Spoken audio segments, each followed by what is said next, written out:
TASAI apporte une vision neutre du secteur sémencier. Donc, la cérémonie d'aujourd'hui est un processus de validation et d'enrichissement des rapports.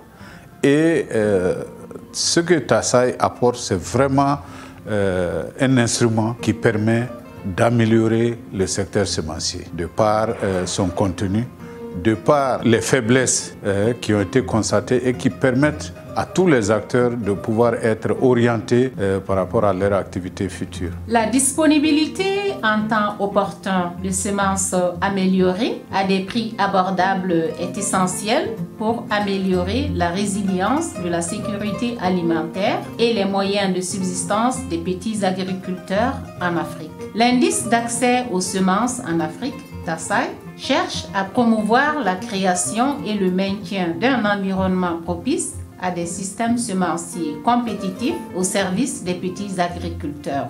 C'est cet environnement favorable que TASAI mesure et compare à travers les pays africains. Dans chaque pays, TASAI suit les indicateurs dans 5 grandes catégories: recherche et développement, compétitivité de l'industrie, politique et réglementation, soutien institutionnel et services aux petits agriculteurs.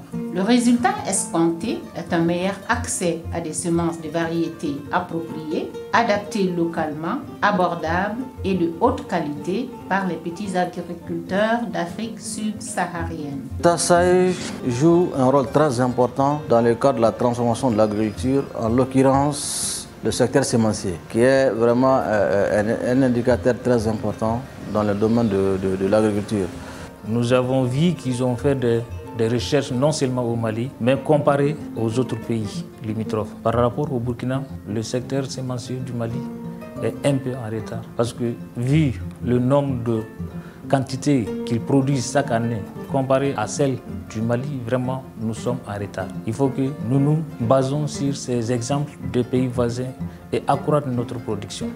L'étude présente les forces et les faiblesses, les opportunités et les menaces du secteur sémencier. Et de mon point de vue, en tant qu'ancien dans le système sémencier malien, l'étude présente à 95% les réalités du terrain. Ça, c'est très important. Ce qui veut dire que ça a été une étude vraiment sérieuse qui donne la photographie du système sémencier malien. Je pense que le travail que TASAI est en train de faire est un travail très important.